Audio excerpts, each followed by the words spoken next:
I'm Christine Frizzau at the U.S.-Canada border, where Border Patrol agents are facing a unique set of challenges that are changing by the day.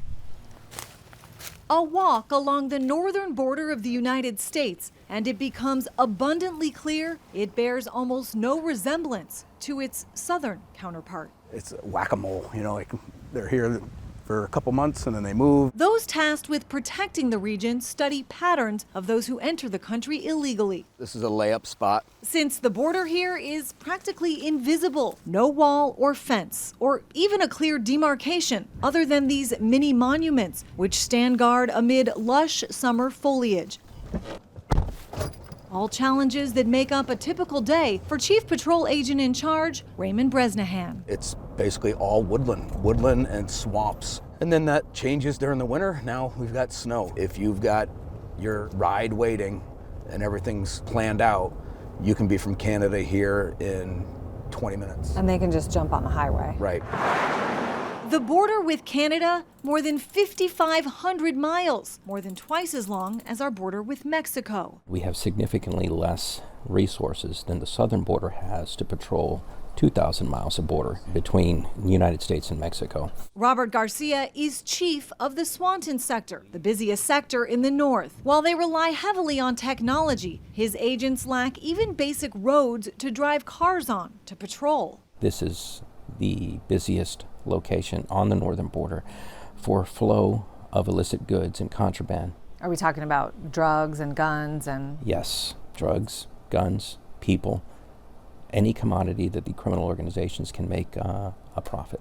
The northern border, also the site of an alarming trend. More than 1,200 people on the terror watch list encountered at ports of entry in the north during the past 4 years, compared to just over 300 at the southern ports. What does this tell us that all these terror suspects are coming through in the north? It's the easiest entry. The most dangerous people in the world are finding the easiest way to get to America.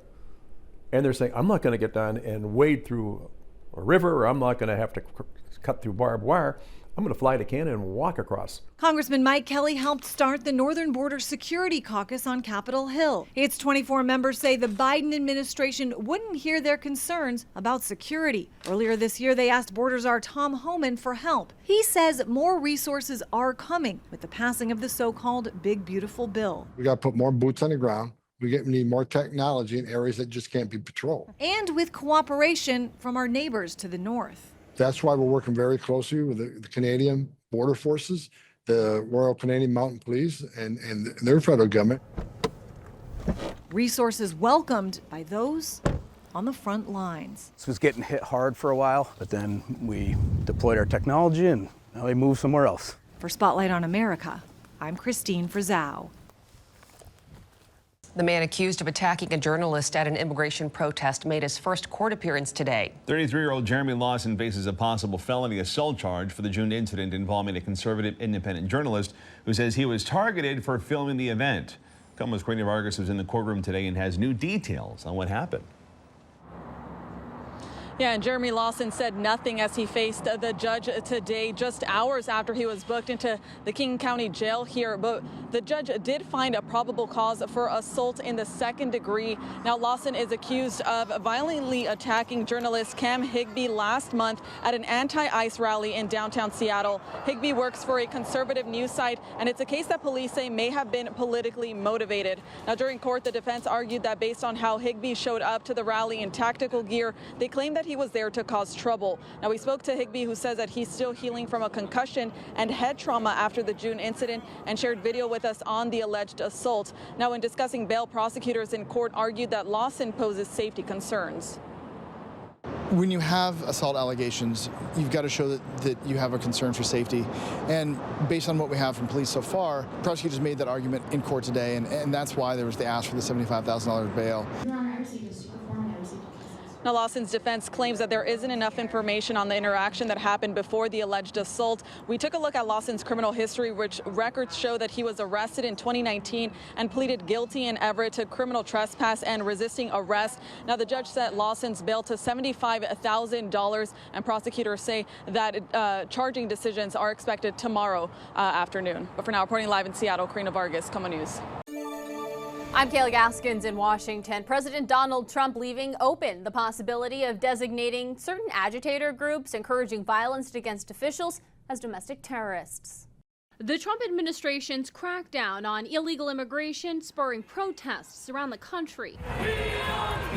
Some of those turning chaotic and even violent. In Southern California, rocks thrown at ICE agents last week, sending one to the emergency room. And this scene playing out on a bridge connecting northern Kentucky to Cincinnati. And in Seattle, protesters blocking off streets and starting fires. If you throw a stone at an ICE vehicle or an officer, those days are over. They're going to get out of the car. They're going to arrest you. The string of incidents spurring speculation. The more dramatic demonstrations are not organic bursts of outrage, but instead organized by groups with other motives. If the FBI determines there's a foreign or domestic group that's the organizer, would you consider designating them a domestic or foreign terrorist organization like you did with the drug cartels? I would do that in a minute. I would do that. Back in June, the FBI Director Kash Patel gave a statement saying the FBI is investigating any and all monetary connections responsible for these riots. According to DHS, assaults on ICE agents are up 830% from this time last year. On Thursday in Dallas, an illegal migrant trying to escape ICE sped away in a van, dragging an ICE agent nearly a block. The men and women of ICE are heroes. They are putting their lives on the line every day to get the worst of the worst. LA Mayor Karen Bass doesn't agree. People have been terrorized and terrified. These masked men without uniforms, unmarked cars, no license plates, jump out of cars with guns and just snatch people and detain them off the streets. There are currently more than 56,000 migrants in ICE detention centers. More than half of those either already have criminal convictions or have criminal charges pending, according to Customs and Border Protection data. In Washington, I'm Kayla Gaskins.